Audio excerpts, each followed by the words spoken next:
Can you talk to me about like how you're feeling with the because you know the West Coast has a very interesting opportunity right now to like take hip hop be back on the forefront, right? Yeah. You know, I feel like, you know, me and Snoop talked about it a little bit. You know, the ball gets passed around, and the South has had the ball for a long time. Right. Atlanta's had the ball for a long time.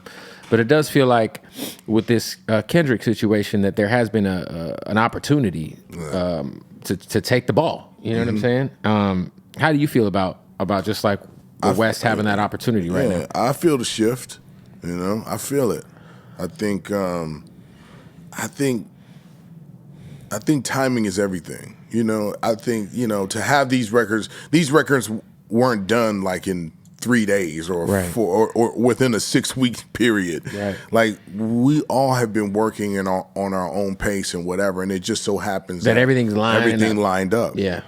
And I feel like when things organically happen like that, it tends to be a movement. It shifts the tide, you know?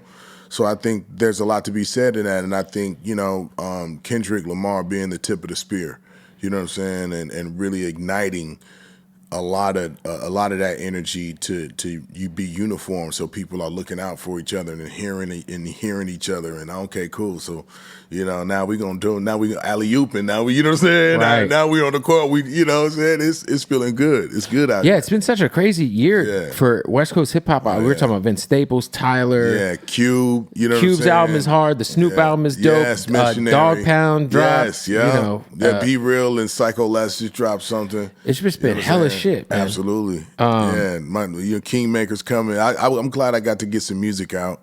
You know, and then we coming in February with the whole project. How did you end up signing with Conor McGregor's new label? Because when I saw he announced the label, and then now you can correct me if I'm wrong, but I want to say Bone Thugs is on the label as well. I'm not sure if that is done, but I mean that was at least that's the intent. Yeah. Okay, that was at least in the air. Yeah. I don't know. Were you the first person to sign? No, I believe Bone was. Okay. You know what I'm saying? I believe they are. Okay. You know, but I don't want to speak. You don't want to speak on the business. Yeah. But I know we were brought up second, but my project was more close to being completed because I had already been working on it. Right. So that's why we were able to get in, make the announcement, and boom, pull the trigger. Yeah, like I already got music ready. All right, I'm ready to go. But take me through the process, because a lot of people might see Conor McGregor's got a record label and be like, well, this is a tax write-off for this guy, or he's not going to take it serious. No, I said the same thing. I was, you know, but then, because we were getting close to being done with the record, and I wanted to, you know, I started looking at ways to distribute it. Like, how are we going to put this out? Now that I got the record I want, how am I going to put it out?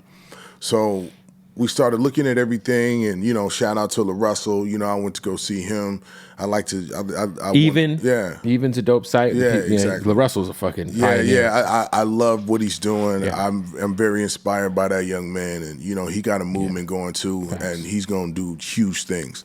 So, you know, I went to go see. You know, I'm familiar with all the DSPs and the sites and all that other stuff. So I wanted something different because I'm at this point of where I am. Musically, I have very small windows of opportunity for me to be totally transparent, for me to make the mark that I need to mark and shift the tide. Right? And you got to put some respect on the body of work you're sitting on. Correct. You don't want to just... Don't throw it out. Correct. Be patient. And so I was patient. And so then the opportunity came from, you know, shout out to Bobby D, shout out to, you know, Big Tato, who've been with me for years now. You know what I'm saying? Like, we got a call and said that Conor McGregor was starting a record label and they wanted to hear some music. We sent them the music. They was like, fucking, we want to do this. Yeah. You know what I'm saying? So then I was like, well, what the fuck is Conor McGregor gonna like, what's he know about music? What is he gonna do? But then they explain it. It's like, okay, so here's the deal. So everything he does involves music. You know what I'm saying? He has to pick this for this fight. He has to do this. He trains to it. He is very locked in on the music side, right? And so I was like, listening to music and marketing and promoting and selling music is to 3 to 17,000 different things, right? And so he's like, okay, well, let's kind of have a conversation. We went out to Marbella, Spain. And well, first we went to Ireland, and I met the team of people that he wants to form Greenback Records with, right?